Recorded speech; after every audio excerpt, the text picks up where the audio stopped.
বিশ্বজুড়ে দিন দিন বাড়ছে কৃত্রিম বুদ্ধিমত্তা বা এআই প্রযুক্তির ব্যবহার। অন্যান্য সব খাতের মতো জটিল কঠিন রোগ নির্ণয়ে স্বাস্থ্য খাতেও অবদান রাখছে এই প্রযুক্তি। সম্প্রতি চীনের প্রযুক্তি জায়ান্ট টেনসেন্টের তৈরি এআই ডায়াগনস্টিক পরীক্ষায়ও সাহায্য করছে। ফলে দেশটিতে পলিপ শনাক্তের হার বেড়েছে, পাশাপাশি কমেছে ক্যান্সারের ঝুঁকি। টেনসেন্টের এআই সহায়ক কোলোনোস্কোপি প্রযুক্তি চীনে মূলত মিং নামে পরিচিত। এই প্রযুক্তি ব্যবহার করে সেবা দেয়া হাসপাতালগুলোর একটি ওয়েনঝু সেন্ট্রাল হাসপাতাল, যেখানে রোগীদের ওপর এই প্রযুক্তি প্রয়োগ করছেন চিকিৎসকরা। আর সুফল পাওয়ায় রোগীদের কাছে এটির গ্রহণযোগ্যতাও বাড়ছে।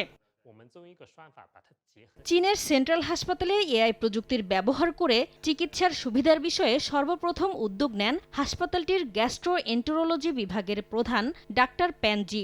এআই প্রযুক্তি ব্যবহারের ফলে রোগ নির্ণয় ও সেবাদান আরও সহজ করে তুলেছে বলে মনে করছেন এই চিকিৎসক। এআই প্রযুক্তি ব্যবহারের ফলে রোগ শনাক্তের পর এটা সংকেত দেয়, যেমনটা ডান পাশে স্ক্রিনে দেখা যাচ্ছে। এখানে ছোট ছোট পলিপ শনাক্ত হয়েছে, যেটা ফ্রেমে রেখে আরো কাছ থেকে দেখার জন্য আমাদের নির্দেশনা দিচ্ছে।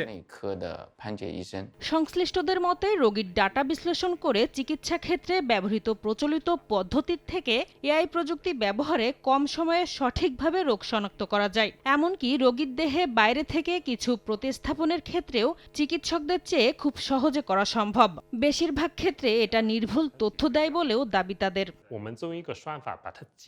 এআই অতি সূক্ষ্ম কাজও সম্পাদন করতে পারে। প্রতিটি হাসপাতালের চিকিৎসকই এই প্রযুক্তি ব্যবহার করে তাদের কাজকে আরো সহজ করে তুলতে পারবে বলে আমি মনে করি, যার মাধ্যমে রোগীদের ক্ষেত্রে চিকিৎসা সেবাও দেওয়া সম্ভব।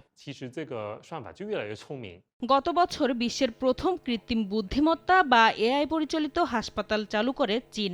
শুধু চীনেই নয়, স্বাস্থ্য খাতে এই প্রযুক্তি একসময় বিশ্বব্যাপী ছড়িয়ে পড়বে বলে আশা বিশ্লেষকদের।